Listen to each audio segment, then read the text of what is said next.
श्री कृष्ण। गुरुर्ब्रह्मा गुरुर्विष्णुः गुरुर्देवो महेश्वरः गुरु साक्षात् परं ब्रह्म तस्मै श्री गुरवे नमः। तस्मै श्री गुरवे नमः। मौत से मुलाकात। सुधाबेन ने मुझे पूछा, स्वामी जी आप किस पर बोलेंगे?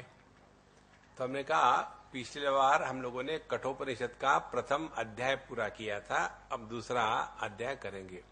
स्वामी जी ये कठोपनिषद दूसरा अध्याय, इसमें लोगों को मजा नहीं आता, कुछ ऐसा फास्ट फूड दे दो चटपटा। तो फिर हमने उनको फास्ट फूड दे दिया, मौत से मुलाकात। सब खुश हो गए, मरो। देखो, नचिकेत ने मौत से मुलाकात करी थी और इसीलिए वो मरा नहीं। देखो, मरता कौन है? जो जीवन की समस्या के सामने झुक जाता है वो मरता है।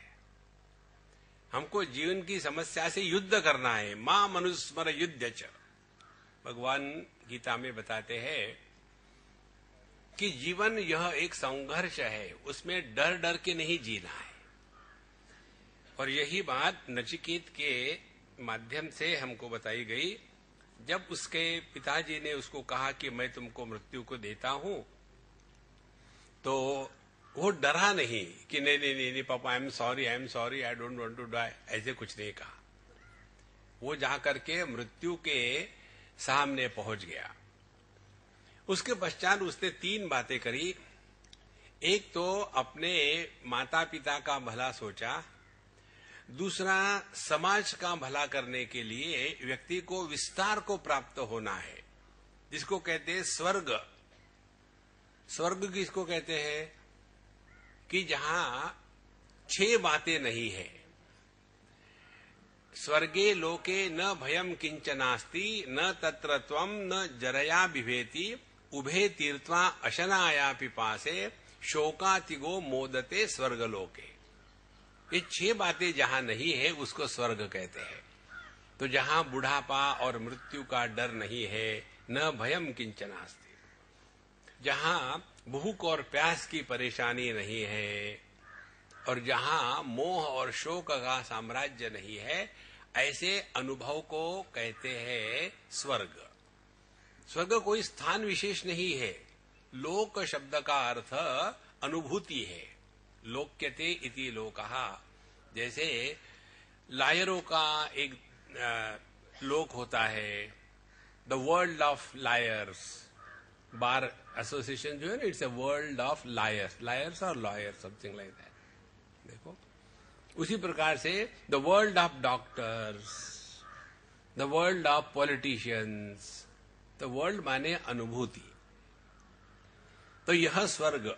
उसके पश्चात ये 2 काम पूरे हो गए। फिर तीसरी बात उसने कही कि मुझे आत्म तत्व के बारे में बताओ। तो इसके लिए हर एक को ये संभव नहीं है, इसीलिए परीक्षा ली गुरु महाराज ने। ध्यान से सुनना। आध्यात्मिक जीवन माने अपने जीवन के प्रत्येक अनुभूति को आध्यात्मिक परीक्षा के रूप में स्वीकार करना है। जो जीवन की समस्या को लेके कंप्लेन करते हैं वो साधक नहीं है।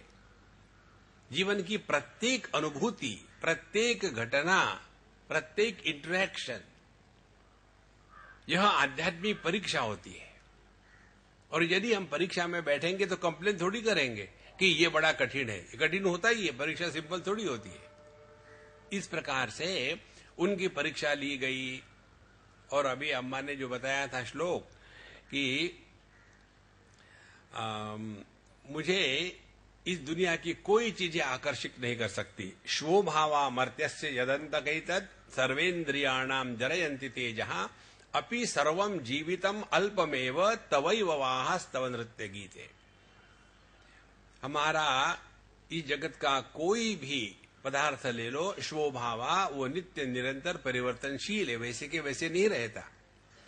उसके पश्चात दूसरी बात उन्होंने बताई कि भोग कितने भी करो, इंद्रियों की शक्ति नष्ट हो जाती है, भोग खत्म नहीं होते। हमारे स्वामी अखंडानंद जी इसको बड़े सिंपल शब्दों में कहते थे, इस दुनिया में इतने चने हैं कि आपके दांत खत्म हो जाएंगे, चने खत्म नहीं होंगे। और फिर तीसरी बात उन्होंने कही कि जीवितम सर्वम अपि अल्पमेव। जो स्वयं बूढ़े होते हैं उनको कभी नहीं लगता कि हम बूढ़े हो गए। ये बाकी के लोग होते वो कहते, स्वामी जी देखो हमारे दादाजी अब बूढ़े हो गए, अब भगवान ने उनको उठा लेना चाहिए, उनके कष्ट हम नहीं देख सकते। क्यों? कोमा में है। जो आदमी कोमा में होता है वो दुखी नहीं होता, जो पेमेंट करता है बिल का वो दुखी होता है। देखो, तो जीवितम सर्वम अपि अल्पमेव, कितनी भी लंबी उम्र हो बड़ी नहीं होती, इसीलिए इन चीजों से मुझे आकर्षण नहीं है। और फिर वो तत्व के बारे में पूछता है, अन्यत्र धर्मात् अन्यत्र अधर्मात् अन्यत्र अस्मात् कृताकृतात् अन्यत्र भूताच्च भव्याच्च यत्तत् पश्यसि तद्वद। हमको ये KG1 KG2 की स्पिरिचुअलिटी से हम तंग आ गए हैं। KG1 KG2 की स्पिरिचुअलिटी क्या है? धर्म अधर्म, पाप पुण्य, स्वर्ग नरक, पिछला जन्म अगला जन्म। अब ये कब तक के ये तमाकू चूना रगड़ते रहेंगे? फेंको उसको। फिर अन्यत्र अस्मात् कृताकृतात्, ये कार्य कारण के चक्कर से निकल जाना है। हम आपको एक थंब रूल बताते हैं, कार्य कारण मिथ्या, कार्य कारण का कोई अर्थ कहीं नहीं है। देखो, इसलिए इस चक्कर में हमको बिल्कुल नहीं पड़ना है। फिर तीसरी बात कहता है, भूताच्च भव्याच्च, जहां काल की दाल नहीं गलती, ऐसा जो आपका स्वयं का अनुभव है वो हमको बताइए। और फिर इसको बताने के लिए प्रथम अध्याय के अंतिम वल्ली में हमने एक रूपक देखा था, जिस रूपक को भगवद गीता का मुखपृष्ठ बनाया गया है कि एक रथ है और उस रथ में अर्जुन बैठा है और फिर भगवान कृष्ण उसके सारथी है और उसको घोड़े जुते हुए है। ये जो चित्र है ये कठोपनिषद से चुराया गया है। चोरी हर जगह होती है। तो वहां बताया हमको, आत्मानं रथिनं विद्धि शरीरं रथमेव तु बुद्धिं तु सारथिं विद्धि मन प्रग्रहमेव च इंद्रियाणि हयान आहुः विषयांस्तेषु गोचरान् आत्मेन्द्रिय मनोयुक्तं भोक्तेत्याहुर् मनीषिणः। देह हमारा रथ है, हमारे इंद्रिय घोड़े है, मन का लगाम है, बुद्धि सारथी है। और ऐसा जो रथ में बैठा हुआ रथी है, अर्जुन है, वह है जीव। और जो व्यक्ति इन इंद्रिय मन बुद्धि का गुलाम है वो अपना सत्यानाश कर लेता है, और जो इनको अपने में पूरा काबू पा लेता है, विज्ञान सारथिर्यस्तु मन प्रग्रहवान नरः सोध्वनः पारमाप्नोति तद्विष्णोः परमं पदम। जिसने अपने इंद्रिय मन बुद्धि को अपने काबू में ला करके जो इसके परे इनका जो आधार एक विष्णु तत्व है उसको जिसने प्राप्त कर लिया, उसी ने अपने जीवन का भला किया है। बाकी तो केवल अपना सत्यानाश कर ले। और इसके पश्चात उन्होंने बताया कि ये समझने के लिए, अब इसके अगले जो श्लोक है, ये श्लोक भगवद गीता में भगवान कृष्ण ने वहां लिए। चोरी का पूरा धंधा है। इंद्रियेभ्यः परा ह्यर्था अर्थेभ्यश्च परम मनः मनसस्तु परा बुद्धि बुद्धेर आत्मा महान परः महतः परम अव्यक्तम अव्यक्तात् पुरुष परः पुरुषान्न परम किंचित सा काष्ठा सा परागति। तो उन्होंने बताया कि इंद्रियों से विषय सूक्ष्म है, विषयों से मन सूक्ष्म है, मन से बुद्धि सूक्ष्म है, व्यक्तिगत बुद्धि से समष्टि बुद्धि हिरण्यगर्भ सूक्ष्म है, उससे सूक्ष्म है प्रकृति, उससे सूक्ष्म है प्रकृति को धारण करने वाला, उससे सूक्ष्म है पुरुष तत्व, और पुरुष तत्व के परे कुछ भी नहीं, माने पुरुष तत्व मात्र है। ऐसे इस पुरुष तत्व को पहचानने के लिए हमारी जो आध्यात्मिक यात्रा है, यह आध्यात्मिक यात्रा देश में नहीं होती, काल में नहीं होती, वस्तु में नहीं होती। इस यात्रा में हम प्रारंभ नहीं करते और इस यात्रा में हम कहीं पहुंचते नहीं है। ये वो यात्रा है। देखो, भगवान कहते हैं गीता में अर्जुन को तीसरे अध्याय में, तस्मात् त्वम् इंद्रियाणि आदौ नियम्य भरतर्षभ पाप्मानं प्रजहि हेन ज्ञान विज्ञान नाशनम। तो हमको पहले इंद्रियों को जीतना है, फिर मन को, फिर बुद्धि को, और जो बुद्धि के परे संस्तभ्यात्मानमात्मना जहि शत्रु महाबाहो काम रूपम दुरासदम, यह जो काम मन बुद्धि और इंद्रियों में बैठा है उसको मार करके उसके परे जाना, अपने स्वरूप में स्थित हो जाना। यहां तक के हमने पिछले सत्र में देखा था। अब एक महत्व की बात भगवान यमराज ने बताई थी, एष सर्वेषु भूतेषु गूढ़ोत्मा न प्रकाशते दृश्यते तु अग्रया बुद्धिया सूक्ष्मया सूक्ष्मदर्शिभिः। यदि ये परमात्मा इतना भरपूर उपलब्ध है, गूढ़ है, इसीलिए जिनकी बुद्धि ठोस है, देखो स्थूल बुद्धि सूक्ष्म बुद्धि। एक जगह वृंदावन की बात है, महात्मा लोग बैठे थे और एक प्रोफेशनल सत्संगी मारवाड़ी अम्मा आई, भव्य दिव्य शरीर, आकर के लैंड हो गए दड़ा, और कहती है, महाराज जी आप तो स्थूल बुद्धि वाले हो, आप सब समझ लेते हो, हम तो सूक्ष्म बुद्धि वाले, हमको क्या समझ में आता है। उसी से पता चल गया बुद्धि का क्या हाल है। तो एष सर्वेषु भूतेषु गूढ़ोत्मान प्रकाशते, यह परमात्मा सब में भरपूर है, लेकिन ये ऐसा गूढ़ है कि होते हुए भी हमको इसका अनुभव नहीं आ रहा है, हम उसको स्वीकार नहीं करते। कारण क्या है कि इसको पहचानने के लिए सूक्ष्म बुद्धि चाहिए, एकाग्र बुद्धि चाहिए। तो ये सूक्ष्म एकाग्र बुद्धि न होने का कारण क्या है, इसको लेकर के अब यह अगला अध्याय और प्रथम वल्ली प्रारंभ होती है। क्योंकि पिछले वल्ली के अंतिम अध्याय में बताया था, उत्तिष्ठत जाग्रत प्राप्य वरान्यबोधत क्षुरस्य धारा निशिता दुरित्यया दुर्गम पथस्तत् कवयो वदन्ति। उत्तिष्ठत जाग्रत,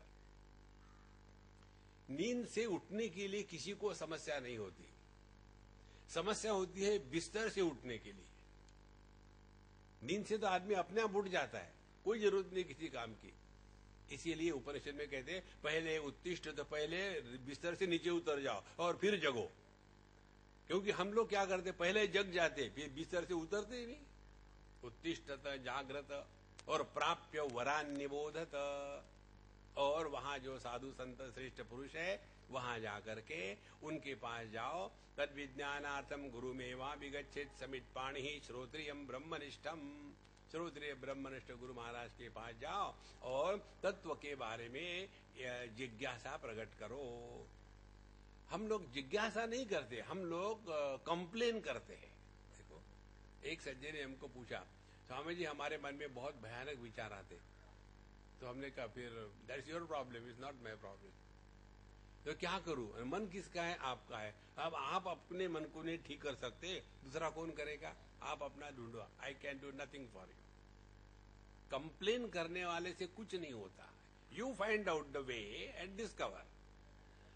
अच्छा महाराज, उसके पश्चात अब यह तत्व हमको इस द्वितीय अध्याय के प्रथम वल्ली में दिखाना शुरू कर देते हैं। क्या कारण है, कब पुनः प्रतिबंध अग्रया बुद्धे ये न तद अभाव आत्मा न दृश्यते इति तद अदर्शन कारण प्रदर्शनार्थ वल्या आरभ्यते। अब ये क्या कारण है कि जिसके कारण यह आत्मा अपना ही स्वरूप हमको क्यों दृग्गोचर नहीं होता, क्यों हमको इसका अनुभव नहीं होता, क्या प्रतिबंध है, क्या अड़चने हैं कि जिसके कारण ये तत्व हमको ग्रहण नहीं होता। तो ये बताने के लिए विज्ञाते ही श्रेय प्रतिबंध कारणे तद अपनयाय यत्नम आरब्धुम शक्यते न अन्यथा इति। जब पता चलेगा कि इसके कारण ये गड़बड़ी हो रही है तो उसको अलग करने के लिए हम प्रयत्न करेंगे। तो क्या कारण है कि हम सभी के सभी उसी परब्रह्म परमात्मा के स्वरूप होते हुए भी दुखी है, क्या कारण है। अब इसका कारण बताते हैं। प्रथम मंत्र है द्वितीय अध्याय के प्रथम वल्ली का, परांचिखानी व्यतृण स्वयंभू तस्मात् परान् पश्यति नान्तरात्मन् कश्चित् धीरः प्रत्यगात्मानमैक्षत आवृत्त चक्षुः अमृतत्वमिच्छन्। परांची खानी व्यतृण स्वयंभू। परांची, पर माने दूर, अपने से अन्य, अंची माने जाने वाले, खानी माने इंद्रिय, ख माने इंद्रिय, खानी अनेक वचन, खम खे खानी, खम खे खानी। सो यह जो इंद्रिय हमारे हैं ये हमको अपने से दूर ले जाते हैं। देखो, परांची खानी, और उसके कारण व्यतृण स्वयंभू, फिर हम अपने आप को एकदम छिन्न भिन्न कर लेते हैं, शब्दों में फंसे हैं, रूप में फंसे हैं और विषयों में फंसे हैं और उसी के पीछे लगे हुए हैं। इसीलिए व्यतृण स्वयं, व्यतृण का तात्पर्य अपने आप का सत्यानाश करते, हिंसा कर लेते हैं। तो परांची खानी व्यतृण स्वयंभू तस्मात् परान पश्यति। अब देखो, ऐसा उदाहरण ले लो, एक बार एक लड़की अपने ही घर में खिड़की के पास खड़ी थी और दूसरे माले पर खड़ी थी, और हम लोगों के यहाँ घरों में विजिलेंस ऑफिसर तो होते ही है। घर के जो बुढ़ाऊ लोग हैं उनको काम धंधा तो कुछ है नहीं, तो घर में क्या हो रहा है उसके ऊपर में हमेशा निगरानी रहती है। कौन आया, कौन गया, किसका फोन आया, कंटिन्यूस यही देखते, दूसरा धंधा तो है नहीं। तो एक लड़की अपने घर में खिड़की के पास खड़ी थी। अब विजिलेंस ऑफिसर का रिपोर्ट गया। आजकल अपनी कल्पना खिड़की के पास बहुत ज्यादा खड़ी रहती है, क्या गड़बड़ी है? बुलाओ उसको बुलाया। तू आजकल खिड़की के पास क्यों खड़ी रहती है? क्या उसके लिए मुझे क्या परमिशन लेनी पड़ेगी? नहीं नहीं नहीं, किसको देखती है तू? बोले नहीं, मैं घर के अंदर देखती हूँ। अब मुझे बताओ, कोई इतना बेवकूफ है क्या? आदमी खिड़की के पास जाएगा तो घर के बाहर देखेगा कि अंदर देखेगा? इसी प्रकार से इंद्रिय हमारे व्यक्तित्व की खिड़कियां हैं। जो इन खिड़कियों में आके बैठेगा, परांची खानी व्यतृण स्वयंभू, वो हमेशा बहिर्मुखी होगा। ये तो हमारे इंद्रिय हमको बहिर्मुखी कराने के लिए। देखो, जैसे बच्चे परेशान करते हैं तो माँ बाप लोग क्या करते हैं, उसको कुछ खिलाने को या खाने को कुछ दे देते, दूर हट बाबा, सर मत खा मेरा। इसी प्रकार से हम लोग भगवान को परेशान करते, भगवान कहते अच्छी बात है, इसकी खिड़कियां खोल दी, अब बाहर भटक, अंदर मत आना। परांची खानी व्यतृण स्वयंभू, इस प्रकार से परमात्मा ने, ये मैन्युफैक्चरिंग डिफेक्ट है। जब तक के हम इंद्रियों में बैठे रहेंगे तब तक के बहिर्मुखी ही रहेंगे। Nobody can help us. तस्मात्, इसके कारण परान पश्यति, दूसरों का ही दर्शन करते रहते हैं। कौन कैसा है, क्यों है, अन्य के बारे में चिंतन और दर्शन यही चलता है। देखो महाराज, तो कश्चित धीरहा, एक हाथ होता है हजारों करोड़ों में, एक हाथ कश्चित धीरा प्रत्यगात्मान ऐक्षत, जो अपने आप को पहचानना चाहता है। कस्त्वम को हम कुतमायातः कामे जननी को मे तातः इति परिभावय सर्वम असारम विश्वम त्यक्त्वा स्वप्न विचारम भज गोविंदम भज गोविंदम। एक हाथ ऐसा होता है कि जो अपने बारे में जानना चाहता है, अपने बारे में बोलना नहीं चाहता। हम लोग अपने बारे में बोलते हैं, देखो हमने ये किया, हमने वो किया। हम आपको नाम नहीं बताएंगे।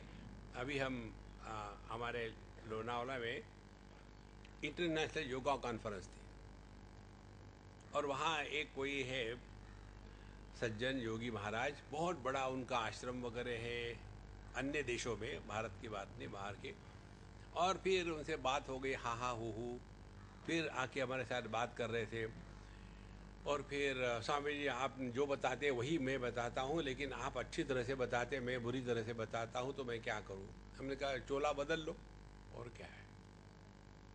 और फिर उन्होंने अपना एक इतना मोटा पुस्तक निकाला और उसमें पूरी अपनी जीवन की कहानी, ये फोटो, ये जब मैं पैदा हुआ था तब मैं ऐसे दिखता था, अब मैं ऐसे दिखता हूँ, ये मेरी बीवी, ये मेरे बच्चे, उन्होंने छोड़ दिया, सबने छोड़ दिया, तो फिर मैं इसमें लग गया।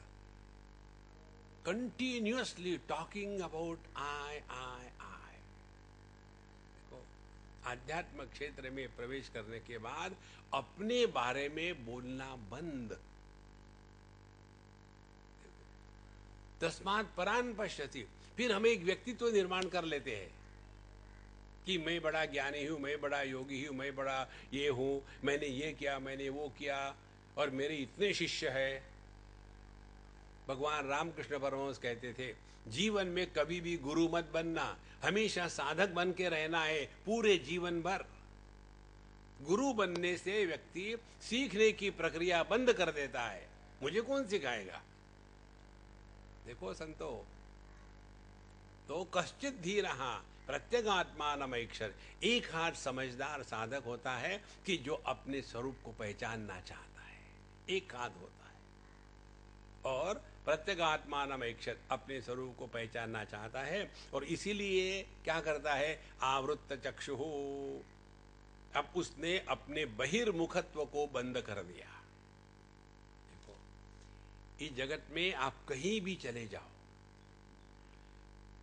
कोई ना कोई समस्या आपके सामने आके खड़ी होगी। Go anywhere in the world, आप कुछ भी बनो। मुझे अभी हमारे भूषण महाराज बता रहे थे, एक सिनेमा की कहानी छोटी सी, बड़ा सुंदर लगा कि एक आदमी रहता है, बिल्कुल उसका मैजिक होती है, वो अपने मैजिक से कुछ भी बन सकता है। तो वो मछली बना, तो बड़ा के खाने लग गई, तो उसने वो मछली का रूप त्याग दिया। फिर वो कुत्ता बना, तो बड़े कुत्ते आके खाने लगे, भी उसने छोड़ दिया। ऐसे भिन्न भिन्न उसने मैजिक से रूप ले लिए। और फिर उस स्टोरी का मॉरल ऑफ द स्टोरी क्या है? मॉरल ऑफ द स्टोरी है, आप कहीं भी जाओ, समस्या आपके साथ होगी। कारण क्या है? आप समस्या हो, दुनिया समस्या नहीं है। इसको हमको बदलना है। देखो महाराज, इसी प्रकार से मॉरल ऑफ द स्टोरी क्या है हमारे कठोपनिषद की? एक बार सावित्री जी ने यमराज के मुख से अपने पति सत्यवान को छुड़ा के लाया था। आपको मालूम है सबको ये कहानी? सावित्री ने यमराज के मुख से अपने पति को वापस ले आए थे। अब मॉरल ऑफ द स्टोरी, आप यमराज से बच सकते हो, पत्नी से नहीं बच सकते। Moral of the story. देखो महाराज, सो कश्चित धीरः प्रत्यगात्मानमैक्षत आवृत्त चक्षुः। एक हाथ होता है अमृतत्वमिच्छन्, जो अपने स्वरूप को पहचानना चाहता है। और ये होने के पश्चात दो प्रकार के लोगों का वर्णन आता है। कहते हैं, पराच कामान अनुयन्ति बालाः ते मृत्युर्यन्ति विततस्य पाशम् अथ धीरा अमृतत्वं विदित्वा ध्रुवम् अध्रुवेषु इह न प्रार्थयन्ते। पराच कामान अनुयन्ति बालाः, जो व्यक्ति बहिर्मुखी है, तो वो कामान अनुयन्ति ते अल्प प्रज्ञाः तेन कारणे मृत्योः अविद्या काम कर्म समुदाय से यन्ति गच्छन्ति। जो मूर्ख है, अल्प प्रज्ञ है। अल्प प्रज्ञ माने क्या? जो अपने अनुभूतियों से सीखते नहीं, वो अल्प प्रज्ञ है। देखो, जैसे एक छोटी सी अनुभूति ले लो आप। हम सब ने बचपन से आज तक कितनी इच्छाएं पूरी करी है? 1000 इच्छाएं पूरी करी है। लेकिन क्या हमने सीखा है कि इच्छाओं को पूरा करने से कृतकृत्यता का अनुभव नहीं होता? Fulfilment of desires does not lead to fulfilment in life. ये हमने कभी सीखा ही नहीं। तो ऐसे जो है वो अल्प प्रज्ञ है। और ऐसे जो अल्प प्रज्ञ है वो लोग क्या करते हैं? अविद्या काम कर्म, ये तीनों को मिला करके हृदय ग्रंथि कहते हैं। वो अपने इस अविद्या काम कर्म के हृदय ग्रंथि के द्वारा बांधे गए हैं। तो पहले अविद्या, अपूर्ण ज्ञान अपने बारे में, जगत के बारे में, ईश्वर के बारे में, और उसके कारण मन में इच्छाओं का जन्म होना। ये वस्तु मिलेगी तो मैं खुश हो जाऊंगा, अविद्या काम।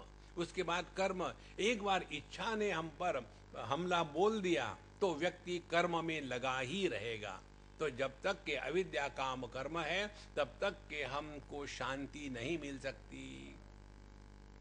पराचकामान अनुयंति बाला। और फिर वे लोग क्या करते हैं, विततस्य विस्तीर्णस्य सर्वतः व्याप्तस्य पाशम पाश्यते बध्यते इंद्रियादि संयोग वियोग लक्षणम। फिर उनके पूरे जीवन की कहानी क्या है, विषयों को भोगना उसको त्यागना, उसको भोगना उसको त्यागना, और पूरा जीवन केवल इसी में चला जाता है। और ऐसा जब जीवन हो जाता है ना तो जीवन का रस खत्म हो जाता है। ध्यान से सुनना, जिनको जिनको आध्यात्म में रस बना नहीं रहता, इसका कारण क्या है? इसका कारण यही है कि उनके आध्यात्मिक साधना में नाविन्य नहीं है, सब मैकेनिकली हो रहा है। हाथ में भी माला लेंगे और अपना झटके मारते हैं,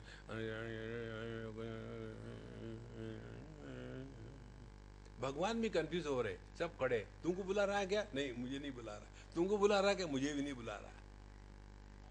देखो, और फिर जिसको भगवान का नाम लेते समय रस की अनुभूति नहीं होती है, वो मैकेनिकली जी रहा है। देखो महाराज, जैसे समझो आपको रसगुल्ला पसंद है, तो जैसा कोई कहेगा कि आज ब्रेकफास्ट रसगुल्ले की है, तो सत्संग छोड़ो, एकदम रस प्रकट होना शुरू हो जाएगा पूरे मुख में। इसी प्रकार से भगवान के नाम से मन में उत्साह का रस आता है। नहीं तो बिल्कुल मैकेनिकली जी रहे हैं। तो कहते हैं कि मृत्यु का पाश क्या है? मृत्यु का यही पाश है कि हम जगत के वस्तु, व्यक्ति, देश, काल, परिस्थिति, इन पर परावलंबित रहते हैं। सर्वम परवशम दुखम, सर्वम आत्मवशम सुखम, एतद् विद्यात् समासेन लक्षणम सुख दुःखयोः। भगवान कहते हैं कि जितना भी हम परावलंबी है, वस्तु चाहिए, इच्छा पूरी करनी है, मुझे ऐसा करना है, मेरा नाम होना चाहिए, यही तो परावलंबन है। देखो संतो, साधु संत कैसे होते हैं, उनको ये स्पष्ट मालूम है, किसी के अच्छे कहने से हम अच्छे नहीं होते और किसी के बुरे कहने से हम बुरे नहीं होते। हम क्या है हमको पता है। देखो, किसी ने समझा आपको बेवकूफ कहा तो उसको कह देना, ठीक है मैंने तुमको माफ कर दिया। क्यों माफ कर दिया? तुमको पता नहीं कि मैं ऑर्डिनरी बेवकूफ नहीं हूं, मैं महाबेवकूफ हूं। महाबेवकूफ क्यों है? क्योंकि महाराष्ट्र के, महाराष्ट्र में हर चीज महा होती है। देखो, गंदगी महागंदगी, करप्शन महाकरप्शन, आदर्श महाआदर्श, इसी प्रकार से सब महा है। तो मूर्खता भी महामूर्ख है। महाराष्ट्रीयन लोग ऑर्डिनरी मूर्ख नहीं होते, महामूर्ख होते हैं। स्वामी जी, आपको यहां जिंदा रहना है कि नहीं? हम महामृत्यु को प्राप्त हो जाएंगे। नारायण। तो अनवरत जन्म मरण जरा रोगादि अनेक अनर्थ व्रातम प्रतिपद्यन्ते इत्यर्थः। तो मृत्यु के पाश किसको कहते हैं? कि अनवरत अखंड रूप से जन्म मरण जरा, जन्म मरण बुढ़ापा रोग, इसी में फंसे हुए, पुनरपि जननम पुनरपि मरणम, यही मृत्यु के पाश है। अथ तस्मात् धीराः विवेकिनाः प्रत्यगात्मान रूपम अवस्थान लक्षणम अमृतत्वम ध्रुवम विदित्वा। लेकिन जो धीर पुरुष है, धीर माने क्या? धीर माने जो अपने जीवन को, धी माने बुद्धि, समझदारी से चलाते हैं। धिया राति इति धीरः, जो बुद्धि के समझदारी के द्वारा अपने जीवन को चलाते हैं, उसको कहते धीर पुरुष। दो प्रकार के लोग होते हैं अंग्रेजी भाषा में, एक होते हैं इंटेलिजेंट, दूसरे होते हैं intellectuals. Intelligent people are never miserable and intellectuals are intelligently miserable. ये जितने भी इंटेलेक्चुअल्स होते हैं ना, वो हमेशा frustrated, depressed, dejected and they justify. कल मैं आ रहा था बहुत दूर से, और आने के बाद मैं इतना थक गया था, रात को सोना था, तो खाना खा के आया और फिर तुरंत मैंने स्विच ऑफ कर दिया, सो गया। उतने में फोन बजा और फोन आया कनाडा से। स्वामी जी, मैं आपसे बात करना चाहती हूँ, प्लीज मुझे कुछ समझाइए। अब ये भी नहीं देखना कि अगला आदमी का क्या हाल है, शुरू हो गया। और फिर मैं पीएचडी कर रही हूँ। हमने कहा मुझे तुम्हारी समस्या समझ में आ गई। जो those who are good for nothing they do PhD. देखो, अरे छोड़ दो पीएचडी, कोई जरूरत नहीं करने की। फिर मैं क्या करूं? देखो क्या करूं, जगत में और अच्छी चीजें है करने के लिए, कोई पीएचडी करने की जरूरत है नहीं लगे। और फिर मैं डिप्रेशन में जाती हूँ, और मेरा अभी प्रेगनेंसी चल रही है, और वो मुझे एंटी डिप्रेशन ड्रग दे देते हैं, तो उससे मेरे बच्चे पर प्रभाव होगा, तो मैं क्या करूँ? हमने कहा तुम्हारे पति देव क्या करते हैं? बोले कुछ करते नहीं। हमने कहा मुझे उन पर तरस आ रहा, तुम्हारे जैसी पत्नी होगी तो बेचारा करेगा क्या? 1 घंटे सर खाया मेरा। अच्छा था मैं बंबई में था, इनकमिंग फ्री। देखो महाराज, ये जो कंप्लेन करने वाली चीज है ना, ये अध्यात्म नहीं है। अपने समस्या से हमको स्वयं को निकल जाना है। देखो, अमृतत्व इच्छन, तो अपने आत्म स्वरूप में जब तक हम स्थित नहीं होते, तब तक के दुख की निवृत्ति नहीं होती। अब इसके लिए कोई पुस्तक ही पढ़ने की जरूरत नहीं, अपने अनुभूति का विश्लेषण करके उससे सीखो। जो व्यक्ति अपने अनुभूति के विश्लेषण से नहीं सीखता, उसको भगवान भी कुछ नहीं बता पाएंगे, क्योंकि वो सीखने को तैयार ही नहीं है, दूसरे को सिखाने को तैयार है। तो क्या सीखना है? इतना ही सीखना है, जब हम सब कुछ त्याग देते हैं, त्यागे नहीं कि अमृतत्व मानसो। देखो, ये बाबा जी लोगों को रिसीव करते हैं ना, उस समय ये मंत्र का पाठ किया जाता है। सामने पूर्ण कुंभ दे देते हैं कि पीते रहो पानी। न कर्मणा न प्रजया धने न त्यागे नैके अमृतत्व मानसो परेण नाकम नीतं गुहायाम विभ्राजते यतयो विशंति। ये मंत्र कहने के बाद फिर पैसा लाओ, त्यागे नैके अमृतत्व मानसो। देखो महाराज, त्याग किसको कहते हैं? ध्यान से सुनना।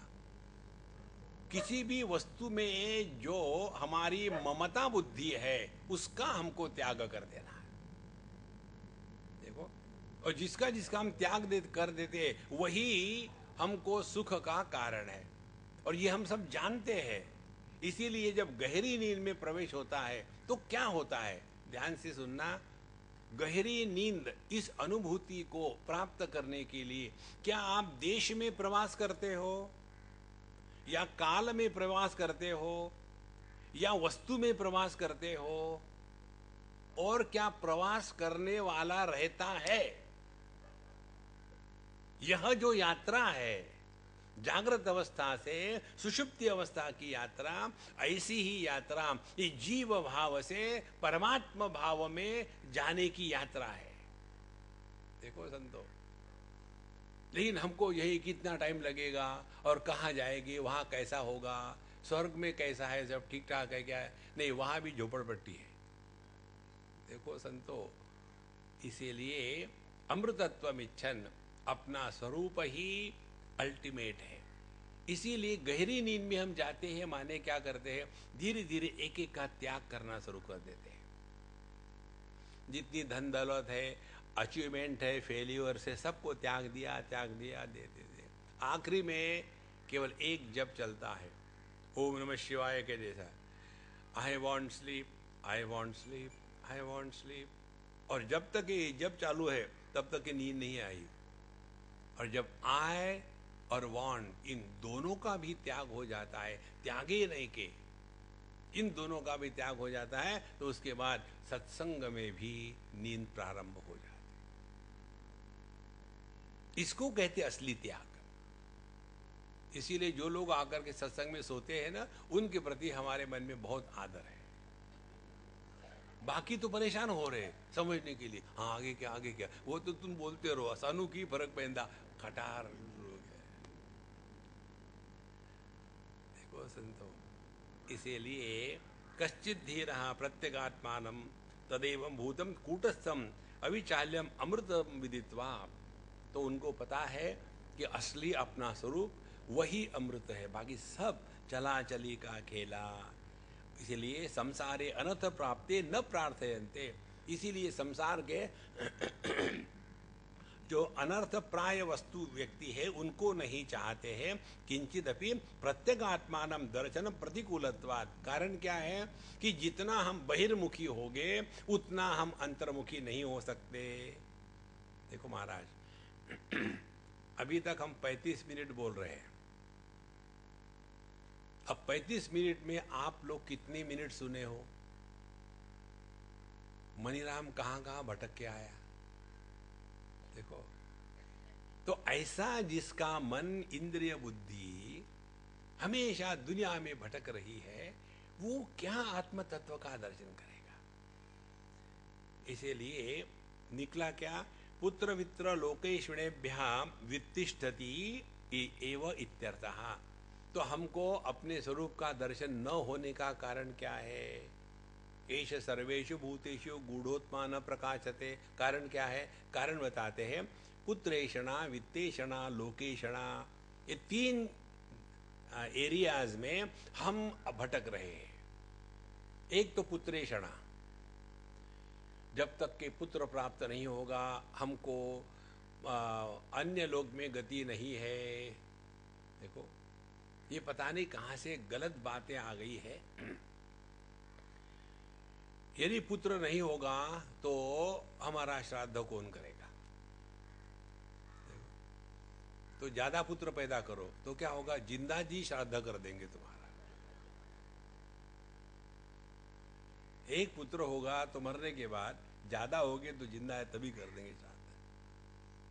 टेक्निकली देखो महाराज, असल में कन्याएं जो होती है ना, लड़कियां, वो बढ़िया होती है।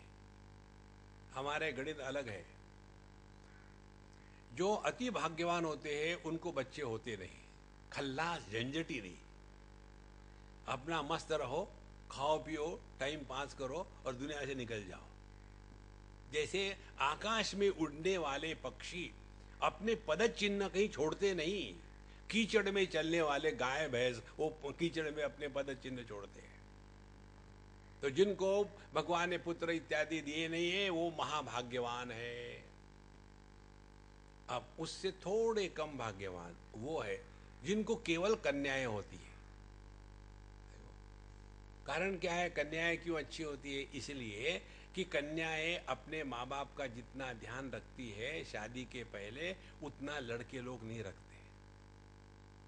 और शादी के बाद उनको एक नौकर और मिल जाता है, पति, उसको भी अपने माँ बाप की सेवा करने में लगा देते। देखो, इसीलिए भगवान से प्रार्थना करनी तो कन्याओं की प्रार्थना करो, लड़कों की मत करना है, गुंडागर्दी करते हैं। उससे भी थोड़े कम और भाग्यवान होंगे तो उनको दोनों होते हैं, लड़का भी लड़की भी। और जो बिचारे होते हैं उनको केवल पुत्र ही पुत्र।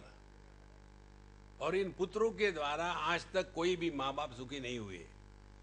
देखो, दशरथ जी महाराज के मृत्यु का कारण भगवान राम थे। तो जब साक्षात भगवान का अवतार पुत्र होने के बाद भी बाप की ये स्थिति है, हमारे कबूतर, क्या होने वाला है? देखो, लेकिन ऐसे लगता है कि बस हमको तो पुत्र ही चाहिए। तो ये जो पुत्रेषणा, फिर पुत्र को ठीक करने के लिए फिर वित्तेषणा, पैसा चाहिए, और ताकि इसके द्वारा लोकेषणा, हमारा मरने के बाद का लोक ठीक होगा। ये जब तक की इच्छाएं दिमाग में भरी है ना, तब तक के व्यक्ति आध्यात्म में नहीं लग सकता। इसलिए दुनिया से हमको कुछ भी नहीं, इसी दुनिया से भी नहीं, वो दुनिया से भी नहीं, क्योंकि हम परिपूर्ण हैं। अपने इस परिपूर्ण को पहचानना, यही आध्यात्मिक साधना है। और इसके लिए अब यहां से आगे साधना के दृष्टि से यमराज नचिकेत को बताते हैं, ये न रूपम रसम गंधम शब्दान स्पर्शांश्च मैथुनान एतेनैव विजानाति किमत्र परिशिष्यते एतद्वै तत्। मानो यमराज अपने विद्यार्थी नचिकेत को उंगली से निर्देश कर रहे, एतद्वै तत्, ये है वो।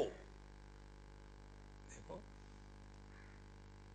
कैसे है, क्या है? पहले ये न, जिसके द्वारा शब्द स्पर्श रूप रस गंध इत्यादि ज्ञानेन्द्रियों की अनुभूतियां, मैथुनान और भोग की कर्मेंद्रिय की अनुभूतियां जिसके कारण प्रकाशित हो रही है। देखो, मैथुनान एते नैव विजानाति, इसी के द्वारा ये सब कुछ प्रकाशित हो रहा है। ध्यान से सुनना, एक उदाहरण लेंगे। शब्द का ज्ञान हमको इंद्रियों के माध्यम से होता है और शब्द के अभाव का भी हमको ज्ञान हो रहा है। दो शब्दों के बीच में शब्दों का अभाव होता है। अब शब्दों का ज्ञान कानों से होता है, लेकिन शब्द के अभाव का ज्ञान कान से नहीं हो सकता। देखो, लेकिन ज्ञान होता तो है ना। तो सवाल ये आता है, यह अभाव का ज्ञान किसके द्वारा हो रहा है? तो जिसके द्वारा शब्द का भाव और शब्द का अभाव, इन दोनों का ज्ञान होता है, वो शब्द के भाव अभाव के परे है। ये तद वही तद, ये वो है। देखो, अब ध्यान से सुनना। जो लोग साधना में लगे जाते हैं, खाली पीली ये शांति के पीछे पड़े रहते हैं। ये शांति के पीछे पड़ने वाले लोग जब करेंगे ओम शांति, और उसी से अशांति निर्माण कर देंगे। जैसे कई जगह देखे, हम कल कहीं से आ रहे थे, एक बहुत बड़ा ह्यूज मैंशन जैसा मकान, उसके ऊपर लिखा था नाम पर्णकुटी। हम बड़े सिंपल है, बिल्कुल पर्णकुटी। और दूसरी जगह एक छोटी सी झोपड़ी थी, उस पर लिखा हुआ था राजमहल। अपने ही मन की कल्पना है, बाकी कुछ नहीं। इसीलिए ध्यान से सुनना, जो शांति को ज्यादा महत्व देंगे वो अशांति के द्वारा प्रभावित होंगे। जो अशांति को ज्यादा महत्व देंगे वो शांति के द्वारा प्रभावित होंगे। अब कैसा देखो, जो अशांति को ज्यादा महत्व देते हैं उनको शांति अच्छी नहीं लगती। कैसे? एक बार हमारे लोनावाला में हम कुछ काम कर रहे थे, अब मैं कमरे में बैठ करके, एक सज्जन हमको मिलने के लिए आए। हमने कहा देखो भाई, चुप बैठो, मैं अपना काम पूरा कर लूँ फिर तुमसे बात करूँगा। तो वो अपना काम पूरा कर रहा था। 5-10 मिनट लगे, फिर है ना, बोलो महात्मा जी क्या सेवा करूँ आपकी? बोले Swami ji, it's frightening silence. आप देखो, शांति का भी डर लगता है। तो मैंने उनको पूछा, मैं आपको एक प्रश्न पूछता हूं, इसका मुझे उत्तर देना, आप आर्ग्यूमेंट मत करना। आपका मकान रेलवे ट्रैक के पास है क्या? अरे आपको कैसे पता चला? हमने कहा जो आदमी 24 घंटे रेलवे ट्रैक के पास रहता है उसको शांति अच्छी लगती ही नहीं। जब तक कि खटक खटखट खटक खटखट लाला भी नहीं होती तब तक की नींद नहीं आती। तो या तो हम शांति में फंसे हैं या तो अशांति में फंसे हैं। जिसने इस शांति के होने से कोई वृद्धि नहीं होती और अशांति के होने से कोई नाश नहीं होता, ऐसा जो तत्व है, ए तद वही तद, वहां अपने आप को ले आओ। किमित्र परिशिष्यते, इससे और जानना कुछ बाकी नहीं है। देखो, अब कितनी सहज बात है। हम भगवान का नाम लेंगे, आप सुनो, उस समय इधर ध्यान देना कि आप कानों से सुन रहे हो। फिर हम दो नामों के बीच में जरा ज्यादा शांति छोड़ेंगे।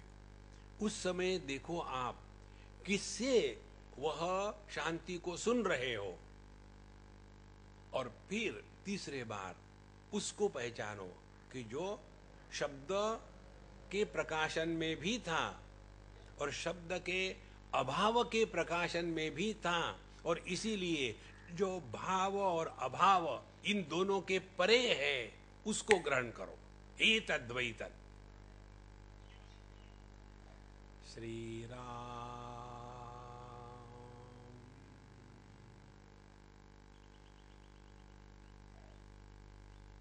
श्री राम।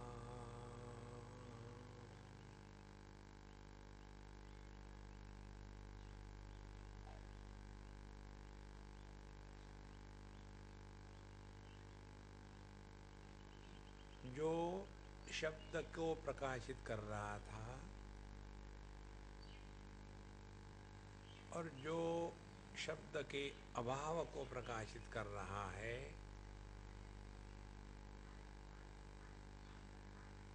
उस पर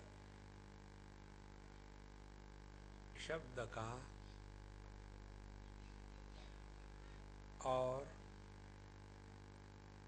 शब्द के अभाव का कोई भी प्रभाव नहीं है।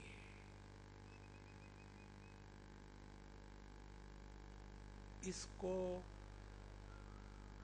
पहचान लेने से किमत्र परिशिष्यते,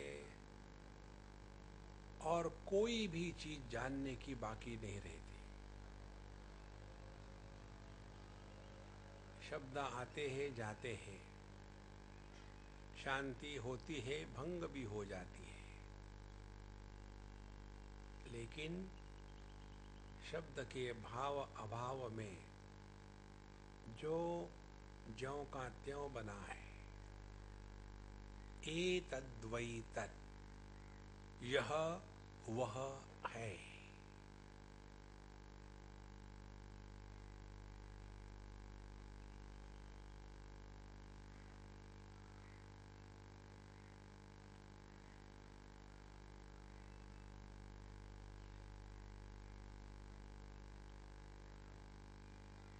ये अभ्यास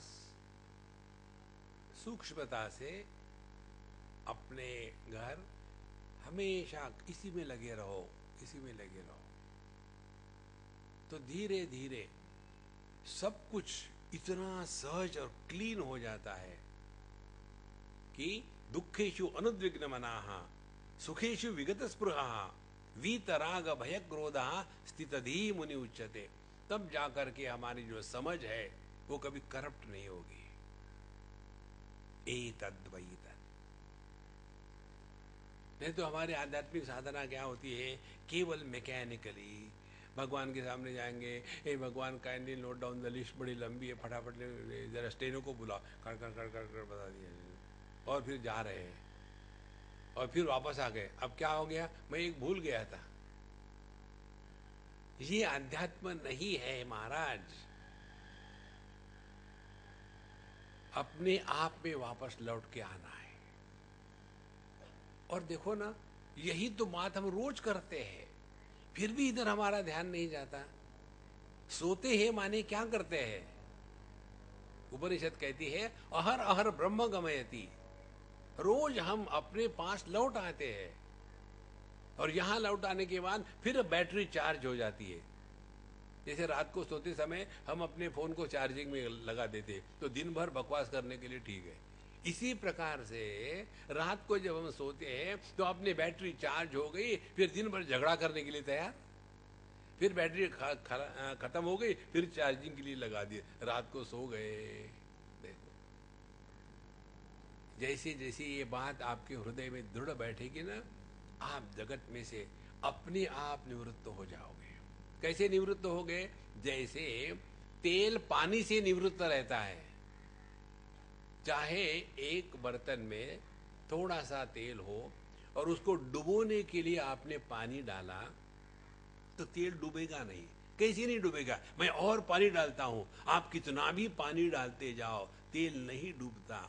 इसी प्रकार से जो अपने इस साधना में लगा हुआ है, उस पर ये दुनिया का, संसार का, भवसागर का कितना भी सुख दुख का पानी आ जाए, वो उसमें डूबेगा नहीं महाराज। ये है आध्यात्मिक साधना। एतद्वै तत्, इसको पकड़ के रखो। अन्यथा वही है, हमारे बीबी ऐसे, हमारे बच्चे ऐसे, हमारे कमर में दर्द है। कमर में कहाँ दर्द है? झूठ बोल रही हो। नहीं महाराज, रियली हमारे कमर में दर्द है। कमर हो तब ना, कमरा है,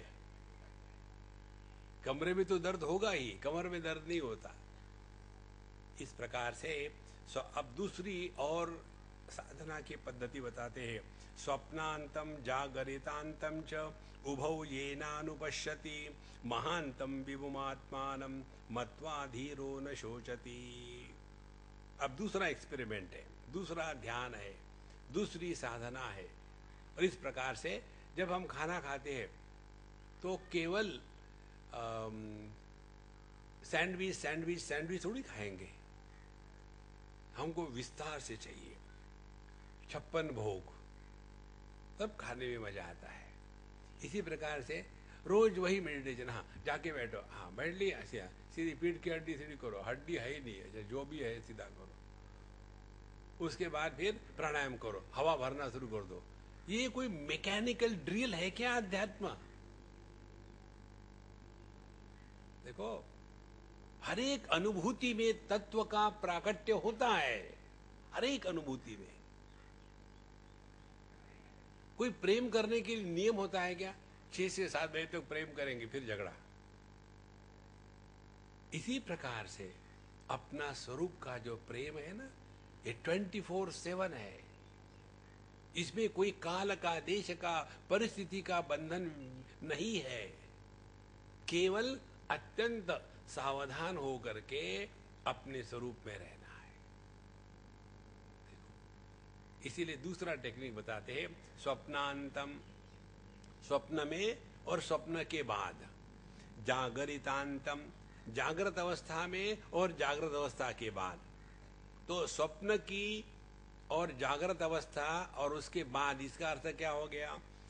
स्वप्न में स्वप्नांतम और अंत माने बाद। तो स्वप्न में, स्वप्न के बाद सुषुप्ति, जागृतांत, जागृत में, जागृत के बाद सुषुप्ति, माने जागृत, स्वप्न, सुषुप्ति, इन तीनों को जो प्रकाशित कर रहा है, ये न अनुपश्यति। देखो, इस वाक्य पर जरा गौर करो, चिंतन करो। मुझे गहरी नींद आई थी, लेकिन इसमें बुरे सपने भी आए। ये वाक्य कौन कह सकता है? जागृत पुरुष ये वाक्य नहीं कह सकता, क्योंकि जागृत पुरुष गहरी नींद में नहीं था। जागृत पुरुष मुझे बुरे सपने आए थे ये भी नहीं कह सकता, क्योंकि स्वप्न देखने वाला जागृत पुरुष नहीं था। फिर भी हम ये कहते हैं, तो कौन कह रहा है? जो जागृत में है लेकिन जागृत पुरुष नहीं बना, जो स्वप्न में है लेकिन स्वप्न पुरुष नहीं बना, जो सुषुप्ति में भी था लेकिन जो सो नहीं रहा था। देखो, यह जो एक तत्व है, स्वप्नांतम जागरितांतम च उभौ येनानुपश्यति महांतम विभुमात्मानम। तो ये जो हमारा स्वरूप है, ये महांत है, इससे बढ़कर के कोई नहीं। क्योंकि जो जागृत को, स्वप्न को, सुषुप्ति को, समाधि को, सबको आधार दे रहा है, सब में व्याप्त है, लेकिन किसी के भी द्वारा प्रभावित नहीं होता। देखो महाराज, ये हमारा स्वरूप है संतों, कोई करना कुछ नहीं अपने को। जैसे हमारी आंखें, दृष्टि रूप रंग के द्वारा प्रभावित नहीं होती, हमारे कान अच्छे बुरे शब्दों के द्वारा प्रभावित नहीं होते, हमारा मन अच्छे बुरे विचारों के द्वारा प्रभावित नहीं होता। इसी प्रकार से जो शुद्ध चेतन सत्ता, यह जो चिदाकाश जो हम है, वह जागृत, स्वप्न, सुषुप्ति, समाधि, इन किन्हीं के भी द्वारा प्रभावित नहीं होता। एतद् वै तद्, ये वो है हे नचिकेत जो तुमने मुझे पूछा था। मत्वा धीरो न शोचति। और इसको जिसने मत्वा अनुभव कर लिया है, पहचान लिया है, न शोचति, फिर उसके जीवन में शोक मोह हमेशा के लिए शांत हो गया है। मत्वा धीरो न शोचति। य इमं मद्वदं वेद आत्मानं जीवमन्तिकात् ईशानं भूतभव्यस्य न ततो विजुगुप्सते एतद् वै तत्। अब और आगे ले चलते हैं। यह इमं मध्वदम वेद, मध्वद का माने मधु अदम, मधु माने कर्मफल, अद माने खाना। जो कर्मफल का भोक्ता है जीव, जो इस जीव को पहचानता है, क्या कि यह जीव अंतिका बड़े नजदीक से पहचानता है। देखो कैसे, उदाहरण से समझ लो। मैं दुखी हूं, कौन है आप? ऑफ कोर्स पति हूं, वेरी गुड। अब इस पति को नजदीक से पहचानो, पति को नजदीक से पहचानो और नजदीक चले जाओ तो क्या पता चलेगा। एक एक्सीडेंट हुआ था, उसके बाद मुझे पति कहा गया, उसके पहले मैं आदमी था। तो ये पति ने अपने आप को नजदीक से पहचानना माने निरुपाधिक होकर के। उसके लिए पत्नी को मारने की आवश्यकता नहीं, उसके लिए डाइवोर्स करने की आवश्यकता नहीं। देखो इसी प्रकार से ये जो दुखी होने वाला जीव है, ये जीव क्या है? परमात्मा ने पंचकोशों की उपाधि को धारण करके अपने को वही मान लिया है, यही तो जीव है। तो जब तक के हमने अंतिका नजदीक से देखना है, माने पंचकोश विवेक से। देखो पिछले बार हम लोगों ने यहां लिया था, मुझे याद नहीं, वेदांत भूपाड़ी। पंचकोशांचे पांगरुण विवेक हस्ताने काढून देहत्रयाचे अंतरुण वत्सा गुंडाळून ठेवी तू। ये पंचकोशों का जो बोझा अपने सर पर है उसको धीरे धीरे हटा दो, हटा दो, हटा दो। और जिसको हटा नहीं सकते वो आप हो। इसीलिए अंतिकात, ये जो हम अपने को जीव मान के बैठते हैं ना, ध्यान से सुनना। आध्यात्मिक जीवन माने केवल दो बातें। पहली बात, देहात्म भाव से निवृत्ति, बाकी सब बकवास। कुरुते गंगा सागर गमनम व्रत परिपालन अथवा दानम, उससे कुछ नहीं होने वाला। देखो, और दूसरी बात, जीवात्मा भाव का त्याग। पापो हम पाप कर्मा हम, कोई नहीं है। जब तक ये दोनों से निवृत्ति नहीं होगी तब तक के हम आध्यात्मिक जीवन जी रहे हैं, अपने आप को बेवकूफ बनाने का सुंदर तरीका है। देखो संतो, किसी भी संत का चरित्र ले लो आप, उन्होंने दुनिया का भला करने के लिए कुछ नहीं किया, उनके होने मात्र से भला हो गया।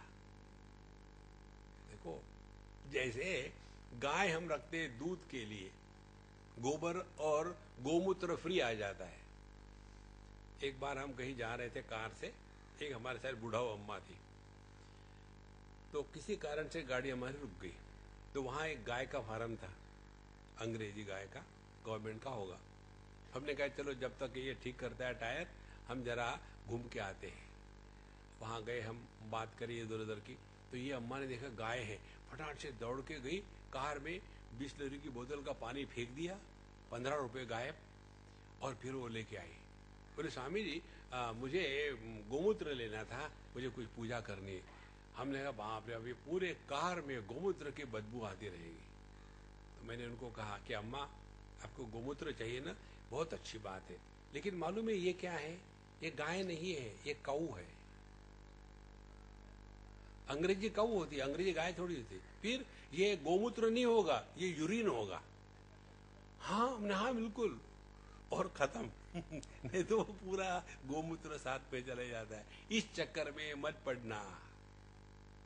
आध्यात्म के दो ही तात्पर्य है, देहात्म भाव की निवृत्ति और जीवात्म भाव की निवृत्ति। देहात्म भाव की निवृत्ति का क्या अर्थ है, इस पर चिंतन करो। ये है आध्यात्मिक साधना। देखो, नहीं तो भगवान कृष्ण ने गोपियों के साथ रास किया, उसके बाद ब्राह्मणों के पत्नियों को ये बताया। कब तक के वही तमाकू वही चूना, अरे कुछ तो नया लो। अब चिंतन शुरू कर दो कि यदि देहात्म भाव की निवृत्ति यह अध्यात्म है तो इसका क्या अर्थ है। वर्क ऑन इट,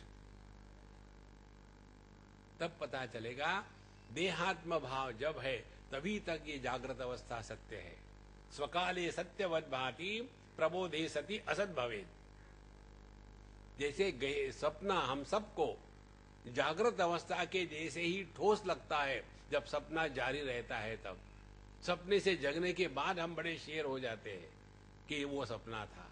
इसी प्रकार से इस समय जब तक के देहात्म भाव है तब तक के ये जागृत अवस्था बड़ी सत्य लगेगी, और जहां देहात्म भाव से ऊपर उठ गए तब ये स्थूल जगत का लाभ हानि, जय पराजय सुख दुख समे कृत्वा लाभा लाभो जया जयो ततो युद्धा युजस्व नैवं पापम अवाप्स्यसि। तब जाकर के हम पाप पुण्य के परे चले जाएंगे, अन्यथा पूरा जीवन इसी में रहेगा। इसी में रहो कल तक के, फिर बाद में देखेंगे क्या करना है। ओम पूर्णमदः पूर्णमिदं पूर्णात् पूर्णमुदच्यते पूर्णस्य पूर्णमादाय वशिष्यते। ओम शांति शांति शांति। हरि ओम। श्री गुरुभ्यो नमः। हरि ओम।